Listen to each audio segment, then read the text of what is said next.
dans toute entreprise, on doit investir. Dans une entreprise à capital action, on investit sous forme d'action. Dans une coopérative, on le fait sous forme de parts. Ce qui est différent dans une coopérative, c'est que l'action, l'investissement en parts, ne donne pas plus de pouvoir dans l'entreprise. On y va selon le principe « un membre, un vote ». Dans une entreprise à capital action, en général, c'est le principe « une action, un vote ». Dans une coopérative, on doit investir, donc chaque membre doit mettre un certain capital de départ. C'est ce qu'on appelle la part de qualification. Ce montant-là, dans une coopérative de travailleurs, doit quand même être assez élevé pour que le travailleur prenne une posture de co-entrepreneur. Donc, on fixe les montants par rapport à la capacité de payer du membre, les besoins financiers, mais un montant assez élevé pour que le travailleur prenne aussi part au risque de l'entreprise. En général, on voit les parts osciller dans une coopérative de travailleurs entre 1 000 et 3 000 $ dépendant de la coopérative. Mais il faut toujours se ramener à la capacité de payer.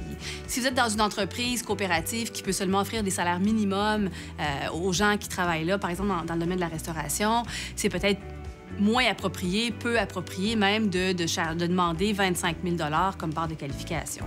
Pourtant, il y a d'autres coopératives, comme les coopératives ambulancières, qui fixent les parts à des montants beaucoup plus élevés parce que les membres ont la capacité de payer. Au-delà de la part de qualification, les membres peuvent en tout temps investir dans leur coopérative pour la développer, la capitaliser. Donc, on peut investir sous forme de parts. Et le gouvernement du Québec a mis en place un outil fiscal qui est le régime d'investissement coopératif qui incite les travailleurs à investir dans leur entreprise en offrant une réduction fiscale qui va jusqu'à 125 % du montant investi.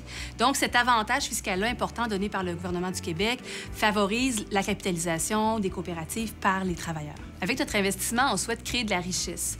La coopérative permet une redistribution directe de la richesse à ses membres via ce qu'on appelle la ristourne. Donc, disons que vous avez un excédent à la fin de l'année de 50 000 $. Vous avez deux grandes options qui s'offrent à vous en tant que membre de la coopérative. Donc, de redistribuer l'excédent complètement dans la coopérative, dans la réserve générale, ou de redistribuer une portion de l'excédent à vos membres. Là encore, vous avez deux options qui s'offrent à vous, de redistribuer en argent comptant ou sous forme de parts. L'intérêt de la deuxième option de redistribuer aux membres sous forme de parts, c'est que l'argent demeure au sein de la coopérative, donc elle sert à la capitaliser et assurer son développement.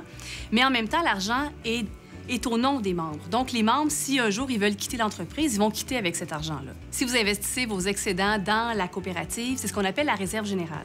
En fait, l'OBNL a le même véhicule qui est aussi une réserve générale collective, un patrimoine collectif impartageable. Donc, ce que ça veut dire concrètement, c'est qu'en cas de dissolution de la coopérative, les membres ne pourront pas toucher ces sommes-là. Le solde de l'actif va être dévolu à une autre coopérative du milieu ou à sa fédération. La gestion des excédents doit donc se faire dans ce contexte-là et nécessite une certaine planification.